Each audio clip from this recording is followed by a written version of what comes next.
Wayanad Pookode veterinary കോളേജിലെ വിദ്യാർത്ഥി സിദ്ധാർത്ഥിന്റെ ദുരൂഹ മരണത്തിൽ കൂടുതൽ പ്രതികൾ പിടിയിൽ. പത്തനംതിട്ട അടൂർ സ്വദേശി ജെ അജയ്, കൊല്ലം പറവൂർ അൽത്താഫ് എന്നിവരാണ് പിടിയിലായത്. ഇതുവരെ 14 പേരാണ് പിടിയിലായത്. ഇനി 4 പേരെ കൂടി പിടികൂടാനുണ്ട്. വിവരങ്ങളുമായി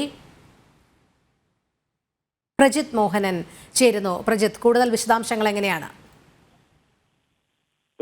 നമ്മളിപ്പോൾ ഉള്ളത് ഈ സിദ്ധാർത്ഥിനെ ക്രൂരമായി മർദ്ദിച്ച് ആൾക്കൂട്ട വിചാരണ ചെയ്ത് സിദ്ധാർത്ഥിന്റെ മരണമുണ്ടായ ആ ഹോസ്റ്റലിനുള്ളിലാണ്. ആ ഹോസ്റ്റലിലേക്ക് ദൃശ്യങ്ങളിൽ കാണാമെന്ന് ഞാൻ കരുതുന്നു. ഹോസ്റ്റലിലെ കുപ്രസിദ്ധമായ 21-ാം നമ്പർ മുറി, ഈ മുറിയിൽ വെച്ച് സിദ്ധാർത്ഥിന് മർദ്ദനമേറ്റു എന്നുള്ളതാണ് കുടുംബത്തിന്റെയും അല്ലെങ്കിൽ മറ്റു വിദ്യാർത്ഥികളുടെയും ഒക്കെ ആരോപണം. ഈ മുറിക്കുള്ളിൽ വെച്ച് സിദ്ധാർത്ഥിനെ മർദ്ദിച്ചു. അതിനുശേഷം നമുക്ക് ഇപ്പോൾ വീണ്ടും ദൃശ്യങ്ങളിൽ കാണാം, ഈ ഹോസ്റ്റലിന്റെ നടുത്തളമാണ്. ഈ നടുത്തളത്തിലാണ് സിദ്ധാർത്ഥിനെ നഗ്നനാക്കി നിർത്തി വിദ്യാർത്ഥികളെ എല്ലാം വിളിച്ച് പുറത്തിറക്കി അവിടെ വെച്ച് സിദ്ധാർത്ഥിനെ ആൾക്കൂട്ട വിചാരണ ചെയ്തു. സംഘം ചേർന്ന് മർദ്ദിച്ചു. ഇതിനുശേഷവും ഈ ഡോർമെട്രിക്കുള്ളിൽ വെച്ചും ഈ ഡോർമെട്രി മുറിക്കുള്ളിൽ വെച്ചും സിദ്ധാർത്ഥിന് മർദ്ദനമേറ്റിട്ടുണ്ട്. ഈ ഡോർമെട്രി മുറിക്കുള്ളിലെ ഒരു ബാത്റൂമിലാണ് സിദ്ധാർത്ഥ് മരിച്ച നിലയിൽ കണ്ടെത്തുന്നത്. അങ്ങനെ സിദ്ധാർത്ഥിനെ അതിക്രൂരമായി വിചാരണ ചെയ്ത ഈ ഹോസ്റ്റൽ ബ്ലോക്കിന്റെ ദൃശ്യങ്ങളാണ് ഇപ്പോൾ നമ്മൾ പ്രേക്ഷകരെ കാണിച്ചുകൊണ്ടിരിക്കുന്നത്. ഇവിടെ വെച്ചാണ് ഇത്രയും ക്രൂരമായി നമ്മൾ കേൾവി ഇല്ലാത്ത വിധത്തിൽ ഈ സിദ്ധാർത്ഥിനെതിരെയുള്ള അതിക്രമങ്ങൾ ഉണ്ടായത്. നമുക്കിത് ഹോസ്റ്റൽ മുറിയാണോ പാർട്ടി ഓഫീസാണോ എന്ന് സംശയം തോന്നുന്ന രീതിയിലുള്ള ദൃശ്യങ്ങൾ കൂടി ഇതിനകത്തുണ്ട്. ഇതിനകത്ത് നിറയെ CPM താത്വിക SFI നേതാക്കളെ, താത്വികാചാര്യന്മാരുടെ ഒക്കെ ചിത്രങ്ങളാണ് പലയിടത്തും ഉള്ളത്. ചെഗുവേരയുടെ പോലെയുള്ള നേതാക്കളുടെ ഒക്കെ ചിത്രങ്ങളാണ് ഇവിടെ എല്ലായിടത്തും കാണാൻ കഴിയുന്നത്. പാർട്ടി പരിപാടികളുടെയൊക്കെ സമ്മേളനങ്ങളുടെയൊക്കെ പോസ്റ്ററുകളും മറ്റും ഈ ക്യാമ്പസിലെ പല ഹോസ്റ്റൽ റൂമിലുമുണ്ട്. മേഖലാ കമ്മിറ്റി ഓഫീസിൽ നിന്ന് എഴുതി വെച്ചിരിക്കുന്ന മുറികൾ കാണാൻ കഴിയുന്നു.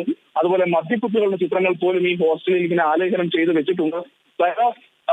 ഒരു നിയന്ത്രണവുമില്ലാതെ ഒരു വാർഡ് നിയന്ത്രണത്തിലോ അല്ലെങ്കിൽ ഏതെങ്കിലും ഒരു അധികൃതരുടെ നിയന്ത്രണത്തിലോ അല്ല ഈ ഹോസ്റ്റൽ പ്രവർത്തിച്ചിരുന്നത് എന്നുള്ളത് SFIയുടെ കഴിഞ്ഞാട്ടമാണ് ഇതിനകത്ത് നടന്നത് എന്നുള്ളതെല്ലാം കൃത്യമായി കാണാം. ചില മുറികളുടെയൊക്കെ പുറത്ത് പ്രവേശനമില്ല എന്നൊക്കെ എഴുതിയൊക്കെ വെച്ചിട്ടുണ്ട്. അവിടേക്ക് മറ്റാർക്കും പ്രവേശനമില്ല എന്ന രീതിയിലുള്ള നിയന്ത്രണങ്ങളായിരിക്കാം വരുത്തിയിട്ടുള്ളതാണ് കരുതുന്നത്. അതുപോലെ തന്നെ അധോലോകം എന്ന ബോർഡുകളൊക്കെ എഴുതിയ പല സ്ഥലങ്ങളും കാണുന്നുണ്ട്. എന്തായാലും ഈ ഹോസ്റ്റൽ ബ്ലോക്കിൽ വെച്ചാണ് സിദ്ധാർത്ഥിന്റെ മരണമുണ്ടായത്. ഇവിടെ വെച്ചാണ് സിദ്ധാർത്ഥിനെ അതിക്രൂരമായി ആൾക്കൂട്ട വിചാരണ ചെയ്തതും വിധി നടപ്പിലാക്കിയതും ക്രൂരമായി മർദ്ദിച്ച് അവശനാക്കിയതും അതിനുശേഷം മരണത്തിലേക്ക് തള്ളിവിട്ടതും ഈ മുറിയിലാണ്, ഈ സ്ഥലങ്ങളിലാണ് ആ ക്രൂരതയെല്ലാം അരങ്ങേറിയത് എന്നുള്ളതാണ്. എന്തായാലും ഇവിടെ ഈ പല സ്ഥലത്തും നേരത്തെ പറഞ്ഞതുപോലെ കറുത്ത പെയിന്റ് മേടിച്ച മുറികളും ഒക്കെ ഉണ്ട് എന്ന് പറയുന്നുണ്ട്. 21-ാം നമ്പർ മുറിയിലേക്ക് നമുക്ക് അതിന്റെ ദൃശ്യങ്ങൾ കാണാൻ കഴിയുമെന്ന് നമ്മൾ പ്രതീക്ഷിക്കുന്നുണ്ട്. എന്തായാലും ഈ പ്രേക്ഷകർ ഈ ദൃശ്യങ്ങൾ കാണുന്നുണ്ട് എന്നുള്ളതാണ് ഞാൻ കരുതുന്നത്. അത്രയധികം ക്രൂരത ആ സിദ്ധാർത്ഥ എന്ന 20-കാരന് നേതൃത്വം നടന്ന ആ ക്യാമ്പസ്, ആ ഹോസ്റ്റലാണ് പൂക്കോട് വെറ്റിനറി സർവകലാശാലയിലെ ഈ ഹോസ്റ്റലിൽ വെച്ചാണ് സിദ്ധാർത്ഥിന് ക്രൂരമർദ്ദനമേറ്റത് എന്നുള്ളതാണ് നമ്മൾ മനസ്സിലാക്കുന്നത്. ഇതാണ് 21-ാം നമ്പർ മുറി. ഇതിന് എടിമുറി എന്നാണ് പറയപ്പെടുന്നത്. ഇവിടെ വെച്ചാണ് സിദ്ധാർത്ഥിന് കൂടുതൽ മർദ്ദനമേറ്റത് എന്നും പല വിദ്യാർത്ഥികളും പറയുന്നുണ്ട്. ഇതുപോലെ തന്നെ 22-ാം നമ്പർ റൂമിന് പുറത്തും ഇത്തരത്തിൽ SFIയുടെ ഒക്കെ പാർട്ടി ഓഫീസിൽ സമാനമായ രീതിയിലുള്ള എഴുത്തുകളും കുത്തുകളും ഒക്കെ നമുക്ക് കാണാൻ കഴിയുന്നുണ്ട്. എന്തായാലും ഇവിടെ വെച്ചാണ് സിദ്ധാർത്ഥിന്റെ മരണമുണ്ടായത് എന്നുള്ളതാണ് യാഥാർത്ഥ്യം. ഇവിടെയാണ് ആ ക്രൂരമായ മർദ്ദനങ്ങളും ആൾക്കൂട്ട വിചാരണകളും ഒക്കെ നടന്നത്. ഈ നടുത്തളത്തിൽ വെച്ചാണ് സിദ്ധാർത്ഥിനെ ക്രൂരമായി ആൾക്കൂട്ട വിചാരണ ചെയ്തത്. 100-ലധികം വിദ്യാർത്ഥികളുടെ സാന്നിധ്യത്തിൽ അവരെ സാക്ഷിയാക്കി സിദ്ധാർത്ഥിനെ നഗ്നനാക്കി മർദ്ദിച്ചതും ഇവിടെ വെച്ചാണ് സിദ്ധാർത്ഥിന്റെ കുറ്റങ്ങളൊക്കെ വായിച്ചത് അല്ലെങ്കിൽ ആ രീതിയിലുള്ള ഒരു വിചാരണ പരിപാടികൾ നടത്തിയത്. ഈ ക്യാമ്പ് ഹോസ്റ്റൽ മുറികളുള്ള വിദ്യാർത്ഥികളെയാണ് അവർ രാത്രിയിൽ പുറത്തേക്ക് വിളിച്ചുണർത്തി അത് അവിടെ വെച്ച് സിദ്ധാർത്ഥിനെ ഈ രീതിയിൽ ആൾക്കൂട്ട വിചാരണ നടത്തിയത് എന്നുള്ളതാണ്.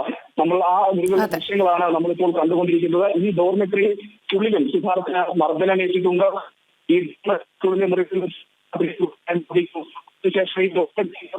അതുമാത്രമല്ല പ്രജിത്ത്, നമുക്കറിയാം എത്രയും ക്രൂരമായ ഈ മർദ്ദന മുറകളൊക്കെ തന്നെ അവിടെ അരങ്ങേറിയിട്ടും കോളേജ് ഹോസ്റ്റലാണ്. ഒരു തരത്തിലുള്ള അധികൃതരുടെ ഇടപെടലും ഉണ്ടായില്ല എന്നുള്ളത് തന്നെയാണ്. അതുതന്നെയാണ് ഇന്ന് ഗവർണറും വ്യക്തമാക്കിയത്. എന്തായാലും ഇതിനി വച്ചു പൊറുപ്പിക്കില്ല എന്നുള്ള ശക്തമായ നിലപാട് തന്നെയാണ് ഗവർണർ സ്വീകരിച്ചത്. SFI ഗുണ്ടകളുടെ വിളയാട്ടം തന്നെയായിരുന്നു ഈ ഹോസ്റ്റലിൽ നടന്നത്. അവർ തന്നെ വിചാരണ ചെയ്യുക, ശിക്ഷ കൽപ്പിക്കുക, ഈ രീതിയിലുള്ള വലിയ രീതിയിലുള്ള കൊടിയ പീഡനം തന്നെയാണ് അവിടെ വർഷങ്ങളായി നടന്നുകൊണ്ടിരുന്നത്. ഏറ്റവും ഒടുവിലത്തെ ഇരയായി സിദ്ധാർത്ഥ് മാറുകയായിരുന്നു. ഒരു ജീവൻ തന്നെ നഷ്ടപ്പെടുന്ന സാഹചര്യത്തിലേക്കാണ് എത്തിച്ചേർന്നിരിക്കുന്നത്. സിദ്ധാർത്ഥിനെ ക്രൂരമായി മർദ്ദിച്ച് കൊലപ്പെടുത്തിയ കോളേജ് ഹോസ്റ്റലിൽ നിന്നാണ് പ്രജിത് മോഹനൻ വിവരങ്ങൾ നൽകിക്കൊണ്ടിരുന്നത്.